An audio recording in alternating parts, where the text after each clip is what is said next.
another British tank, probably the best British late war tank before we end up with the Centurion. This tank coming on now is the Comet.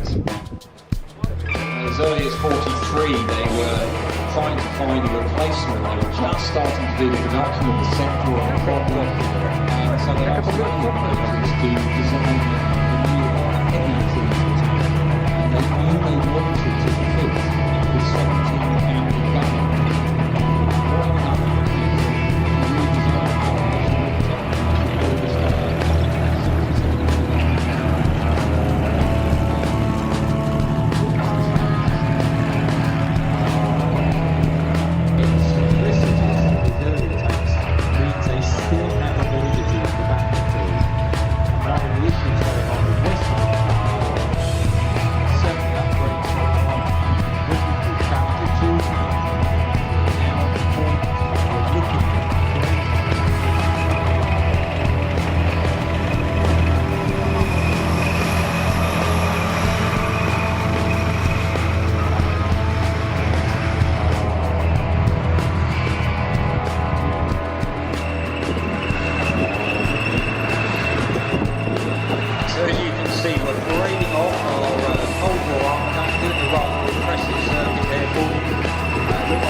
In April of 1918, on the battlefield for the first time, a British tank met a German tank at Villers-Bretonneux. Depending on whose side you're on, you might argue that it was a draw, but certainly the Mark IV male tank actually knocked out two of the German vehicles.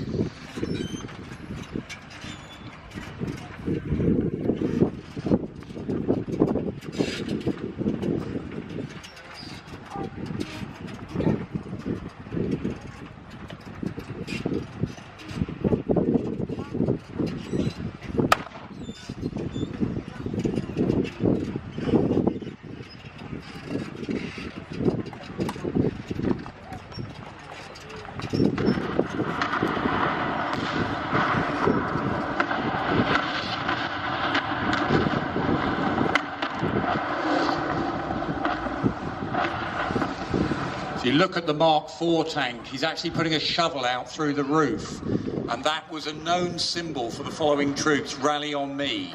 And again, to this day, armour talking to the infantry outside the vehicles, always a problem. How are we going to do it? Now the infantry, they're advancing onto the German position, supported by that tank which has crushed the wire that was holding them up in the earlier attacks.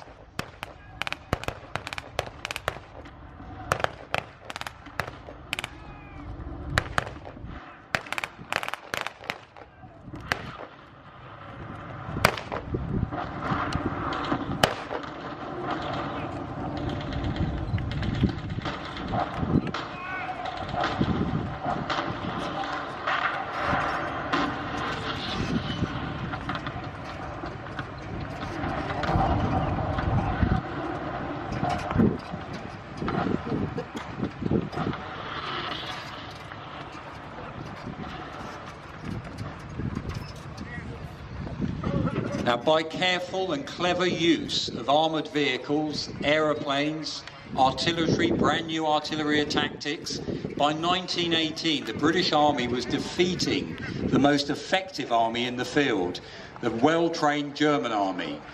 And we're now coming up to the anniversary in August of 1918, the Battle of Amiens, which started the 100 days, Ludendorff's famous Black Day for the German Army, August the 8th.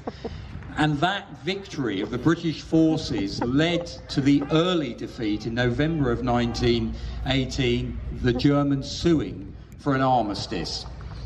Now, those tactics that were used then, in many ways, were revolutionary. Germany sued for peace in November 1918, and the war at last was at an end.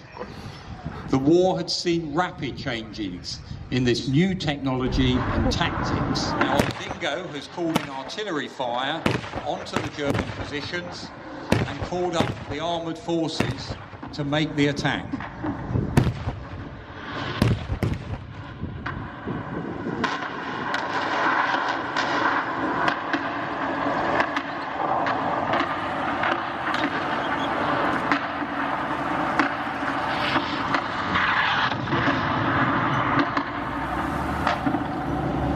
Recce can be done in a number of ways. Recce can be done by stealth, or it can also be done using things like here we've got the Stuart tank, often called by the British the Honey. They called it the Honey because they loved it so much, because it was so good and reliable. So there's our Stuart creeping its way forward, supported as a Recce unit by the Dingo there, and the British Daimler armoured car. Again, we saw earlier the Daimler armoured car with a 2-pounder gun. Amazingly advanced design, got disc brakes on it, amazingly enough, back in 1941.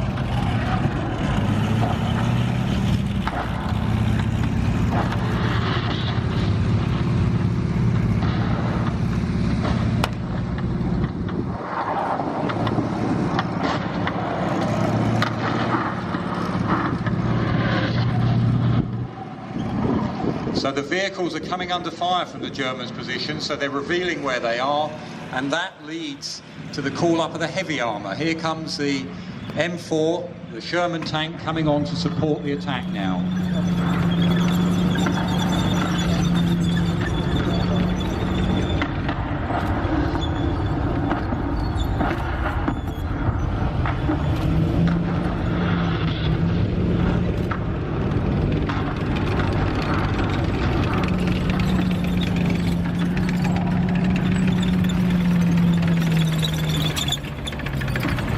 The M4 is followed by the M16, again there to give some air defence if necessary. As I mentioned earlier, so often in the Normandy campaign, once a Luftwaffe was out the skies, these M16s were actually...